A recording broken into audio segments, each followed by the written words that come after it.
मेरा नाम इमरान है। मेरी ज़िंदगी बिल्कुल सीधी-सादी थी। मैं अपनी ज़िंदगी की एक नई शुरुआत करना चाहता था।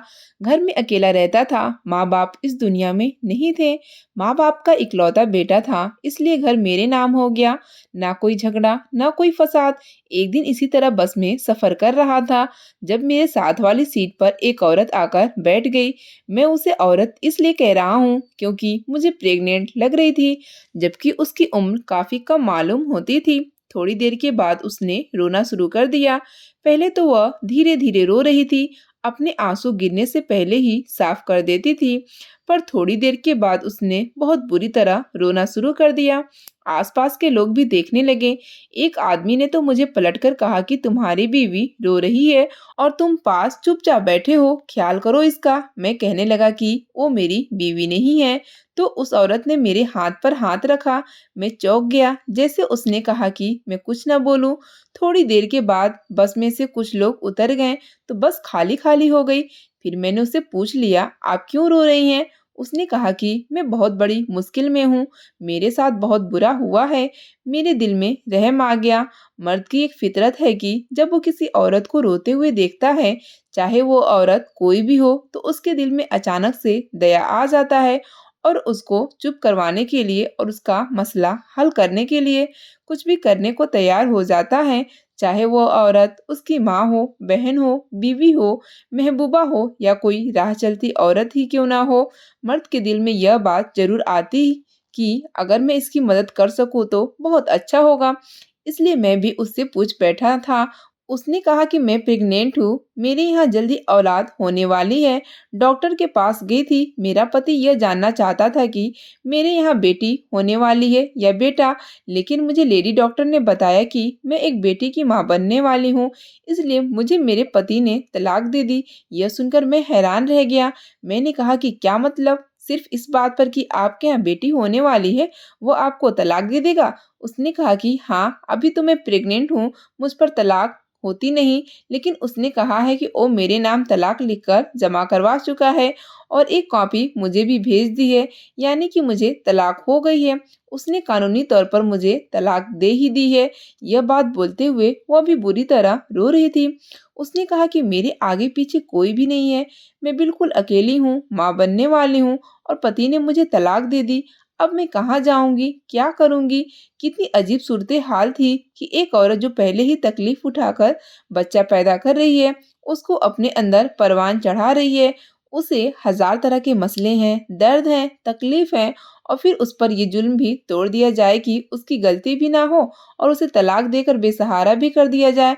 शायद इस वक्त वो औरत बहुत ही ज्यादा बड़ी मुश्किल में थी और जिस सब से वह गुजर रही थी, कोई और भी उसे देखता तो उसे दया आ जाती। उसने फिर से रोना शुरू कर दिया। मेरा दिल बड़ा छोटा था। मैंने अपने माँ-बाप को बीमारी में मरते हुए देखा था। कहते हैं कि एक आदमी तब बीमार होता है तो वो अस्पताल में पड़ा होता है, लेकिन उसके साथ जो आदमी रहता है, वो भी ज़्यादा बीमार और पागल ही हो जाता है। मेरे माँ-बाप दोनों ही अस्पताल में मरे थे। उनकी हड्डियों का मसला था, क्योंकि हड्डियाँ बहुत जल्दी टूट जाती थीं। यह कोई खानदानी बीमारी थी, इसलिए मैंने अस्पताल में 6 से 7 महीने उनके साथ गुजारे थे और मैं खुद पागल हो गया था। रोज़ मुझे यह खबर मिलती थी कि शायद आज मेरे माँ-बाप मर जाएँ। इस गम से गुज़र कर मैंने ज़िंदगी गुज़ारी थी, इसलिए मुझे एहसास था कि जब कोई मुश्किल में होता है, पर कोई इसकी मदद करने वाला नहीं होता, तो हर इंसान को उसी नज़र से देखता है कि शायद यह मेरी मदद कर दे। इसलिए मैंने भी उस लड़की की मदद करने का फ़ैसला कर लिया। वो बार-बार यही कह रही थी, मैं कहाँ जाऊँगी, क्या करूँगी? मेरी तो हालत ऐसी है कि मैं अपने लिए कुछ कर भी नहीं सकती। मैंने उसे कहा कि अगर आपको मुनासिब लगे तो आप मेरे साथ मेरे घर चल सकती हैं। उसने कहा कि आपके घर? वो कुछ सोच में पड़ गई। उसने कहा कि आपके घर में कौन-कौन है? मैंने कहा मेरे घर में कोई नहीं है, मैं अकेला रहता हूँ। इस बात पर मुझे अजीब नज़रों से देखने लगी। मैंने कहा देखें, मेरी नीयत बिल्कुल भी बुरी नहीं है। मैंने आपको पहले ही बता दिया कि मैं अकेला रहता हूँ। मेरे माँ-बाप नहीं हैं, बहन-भाई नहीं हैं, लेकिन मैं आपकी मदद करना चाहता हूँ।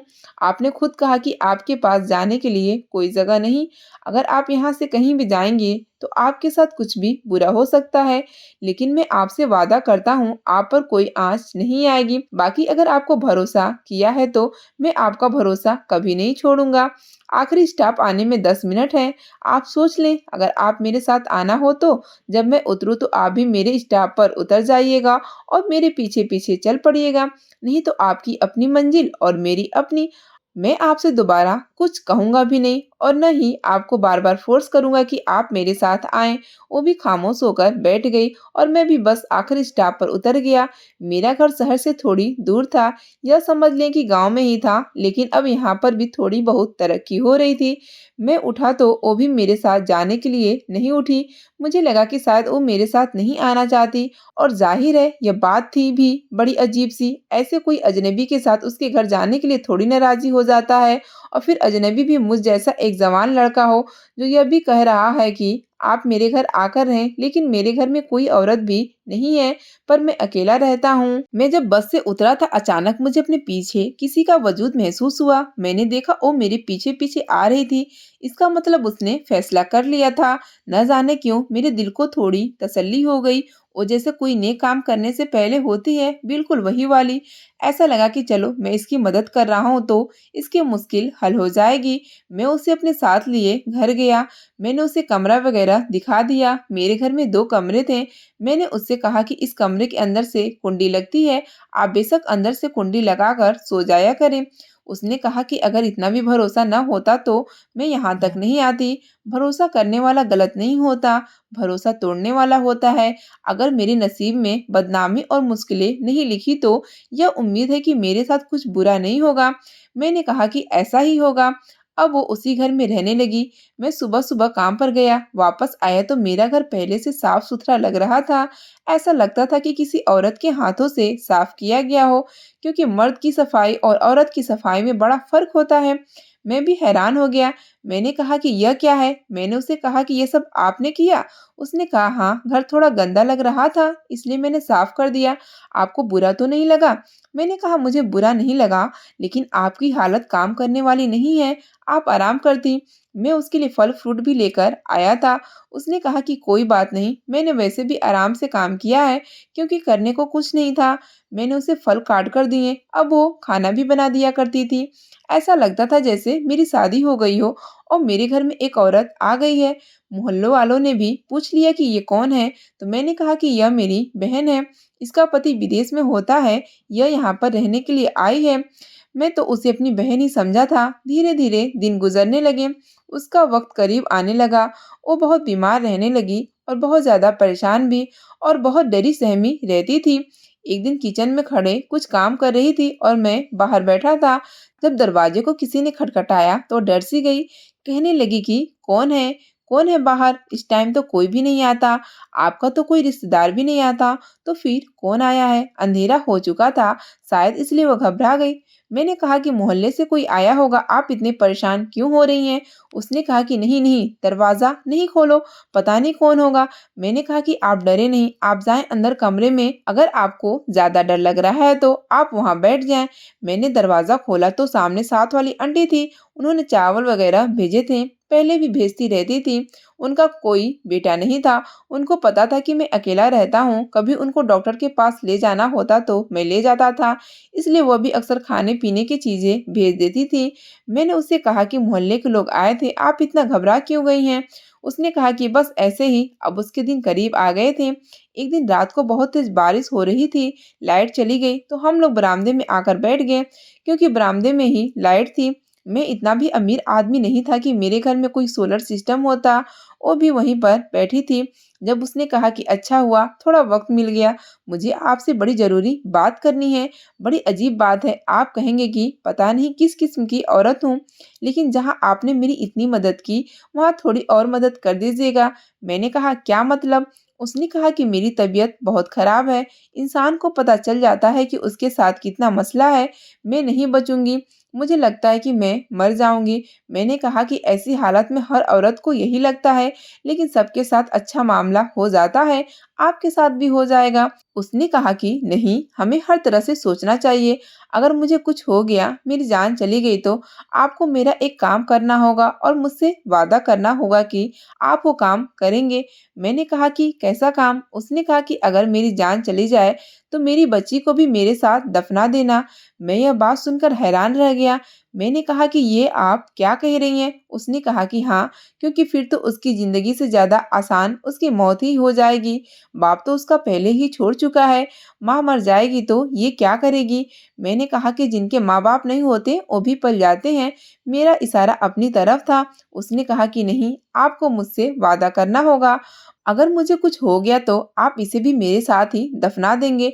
वो बार-बार कह रही थी। मैंने कहा कि ठीक है, मैं आपसे वादा करता हूँ, जबकि दिल में जानता था कि इसके साथ कुछ नहीं होगा। ये वैसे ही डर रही है और ये भी ठीक रहेगी और इसकी बच्ची भी। लेकिन मैंने उसका दिल रखने के लिए उसके साथ वादा कर लिया। हाँ, यह सच था कि उसकी तबीयत बहुत खराब रहती थी। साथ वाली आंटी से भी उसको मिलवा दिया था। मैंने उनको कहा था कि अगर मैं कभी घर पर ना हूँ और अगर इसकी तबीयत खराब हो जाए तो बस उसको अस्पताल तक ले जाइएगा और मुझे फ़ौरन फ़ोन कर दीजिएगा। आपकी बड़ी मेहरबानी होगी। उन्होंने कहा कि अरे क्यों? औरतें औरतों का दुःख नहीं समझेंगी तो कौन समझेगा? हम सारे मामले से गुज़र चुके हैं। अगर तुम घर पर नहीं हुए तो हम इसकी पूरी मदद करेंगे और तुम्हें टाइम से फ़ोन कर देंगे। पर ऐसा ही हुआ कि एक दिन उसकी तबीयत अचानक खराब हो गई। मैं काम पर गया हुआ था। उसने मुझे फ़ोन नहीं किया, जबकि घर में एक फ़ोन था। शायद वो यह सोच रही होगी कि वो मुझे तंग ना करे, लेकिन साथ वाली आंटी उसकी चीखें सुनकर आ गईं और उसे अस्पताल ले गईं। मुझे उन्होंने फ़ोन किया कि तुम्हारी बड़ी बहन की तबीयत बहुत ज़्यादा खराब हो गई है, तुम फ़ौरन आ जाओ, हम फलाह हॉस्पिटल में आ गए हैं। ये सरकारी अस्पताल था। डॉक्टर से मैंने पूछा कि क्या मामला है, तो उन्होंने कहा कि अभी तो कुछ समझ नहीं आ रही है और औरत की हालत बड़ी खराब है। हमें लगता है हमें दोनों में से किसी एक को ही बचा पाएंगे। फिर हम किसको बचाएं? अब मैं कौन होता था यह फैसला करने वाला? मुझे तो समझ नहीं आ रहा था। मैं तो बूत सा हो गया। आंटी ने कहा कि माँ को बचाएं। और किसको बचाएंगे? माँ होगी तो बच्चे और भी आ जाएंगे। माँ को बचाएं, माँ को। आंटी ने मेरी जगह जवाब दे दिया और मैं खड़ा ही रह गया। आंटी ने कहा कि क्या हो गया बेटा, हिम्मत रखो, ये सब कुछ तो सबके साथ होता रहता है। अब मुसीबत आ पड़ी है तो क्या करें? हिम्मत से काम तो लेना ही होगा। मैंने कहा कि जी, खैर मामलात काफी खराब जा रहे थे। सुना था कि उसकी तबीयत बहुत खराब है। उस औरत का नाम सायमा था। उसने मुझे अपने बारे में बस इतना ही बताया था कि बेटी पैदा करने की वजह से मुझे तलाक हो गई है। यह नहीं बताया था कि उसका पति कौन था, कहाँ रहता था, क्या उसका कोई रिश्तेदार था या उसके और भी रिश्तेदार थे या नहीं। उसने कहा कि मेरे आगे पीछे कोई नहीं है, लेकिन ऐसा तो नहीं होता, कोई ना कोई तो था। मैं इसलिए यह सब सोच रहा था। शायद उनको भी पता होना चाहिए था कि उसके यहाँ बेटी हो रही है और उसकी हालत इतनी खराब है, लेकिन मुझे उसके बारे में ज़्यादा जानकारी ही ना थी, तो मैं किसी से बात क्या करता। थोड़ी देर के बाद उसकी चीखों की आवाज़ बंद हो गई, जो वो दर्द से चिल्ला रही थी। आवाज़ें बाहर तक आ रही थी। मैं बहुत परेशान हो रहा था। मेरी कौन-सी शादी हुई थी जो मुझे पता होता कि ये सारे मामलात होते हैं। मैं ज़्यादा घबराया हुआ था, तो आंटी मेरे साथ थी और मुझे बार-बार तसल्ली दे रही थी। उन्होंने कहा कि बेटा, ये सब कुछ लगता बड़ा अजीब है, लेकिन सबके साथ होता है और यह वक्त गुजर जाता है। तुम परेशान नहीं हो, बस उसकी सेहत की दुआ करो। मैंने कहा कि आंटी, डॉक्टर ने तो कहा है कि कोई एक ही बच सकता है। उन्होंने कहा कि कभी-कभी ऐसा होता है, लेकिन ऐन वक्त पर दोनों बच जाते हैं। लेकिन ऐन वक्त पर दोनों बच जाते हैं। जब डॉक्टर बाहर आई तो हमें भी उम्मीद थी कि सब कुछ ठीक होगा, लेकिन डॉक्टर ने बुरी खबर सुना दी। उन्होंने कहा कि बच्ची की हालत बिल्कुल ठीक है, उसको दूसरे कमरे में शिफ्ट कर दिया है, लेकिन हम आपकी बेटी को नहीं बचा सके। डॉक्टर यही समझ रही थी कि आंटी उसकी माँ है और मैं उसका भाई हूँ। डॉक्टर ने कहा कि वो लड़की इस दुनिया से जा चुकी है।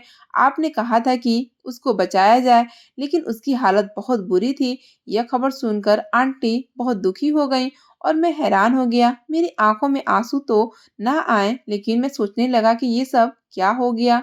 वो लड़की मर गई। फिर मेरे दिल में अजीब सा दर्द होने लगा। वो इतने दिन से मेरे घर में रह रही थी, घर को साफ करती थी, खाना बनाती थी, कभी कोई बात वगैरह भी कर लेती थी और फिर बेचारी दुखों की मारी गई थी। इतनी सी उम्र में इस दुनिया से चली गई। मेरे आंखों से आंसू बहने लगे। आंटी ने मुझे तसल्ली दी और बेटी को देखने के लिए चली गई। वापस आए तो मैंने पूछा कि छोटी बेटी ठीक है तो? उन्होंने कहा हाँ बिल्कुल ठीक है और बहुत खूबसूरत है, बिल्कुल अपनी माँ की तरह। लेकिन बेटा बड़ा अफ़सोस हुआ, यह तो बड़ा नुकसान हो गया। मैंने कहा कि जो भगवान की मर्ज़ी। छोटी बेटी को मैंने फ़िलहाल आंटी के हवाले किया क्योंकि वह 1-2 दिन की थी और मैं उसे सँभाल नहीं सकता था। फिर कफ़न-दफ़न का इंतज़ाम करवाया गया। मैं घर आ गया। जब लड़की को दफ़नाया जा रहा था तो मुझे उसकी बहुत याद आई कि अगर मैं मर गई तो मेरी बेटी को मेरे साथ ही दफ़ना देना। लेकिन मैं ऐसा कैसे कर सकता था? मैंने भी पहले भी उसका दिल रखने के लिए ही यह बात कही थी कि मैं ऐसा ही करूँगा। मैंने वादा किया था लेकिन मैं यह वादा नहीं निभा सकता था। मैं उस छोटी-सी जान पर ये जुल्म कैसे कर सकता था? भला उसका क्या कसूर था? इसलिए मैंने ऐसा नहीं किया। मैं तो ऐसा करने के बारे में सोच भी नहीं सकता था कि अगर मैं ऐसा करता और कोई मुझे देख लेता तो मेरे बारे में क्या सोचता? क्या कोई किसी को ऐसा करने दे सकता है? और अगर कोई ऐसा कर रहा हो तो दूसरा पास खड़ा होकर तमाशा देखेगा? अगर मैं ऐसा करने के बारे में सोचता भी तो मेरा तमाशा बन जाता। कोई आपकी मदद कर दे यही काफ़ी है और फिर वो आपका अपना ना हो तो फिर इतना कर दे, इससे ज़्यादा आपको उससे उम्मीद नहीं रखनी चाहिए। मुझे तो वही बात हुई, कोई उँगली पकड़े है तो बाजू पकड़ ले। साथ वाली आंटी बच्ची मेरे हवाले कर गई। उन्होंने कहा कि मेरी बहू अपने मायके चली गई है, मैं घर में अकेली हूँ, मुझसे सँभाला नहीं जाता। बेटा मैंने कहा कोई बात नहीं, आपने मेरे लिए इतना किया, आपका बहुत शुक्रिया, मैं सँभाल लूँगा। मैं उस लड़की की तरफ गौर से देखा, उसकी आँखें तो नीले रंग की थी, कितनी प्यारी बच्ची थी।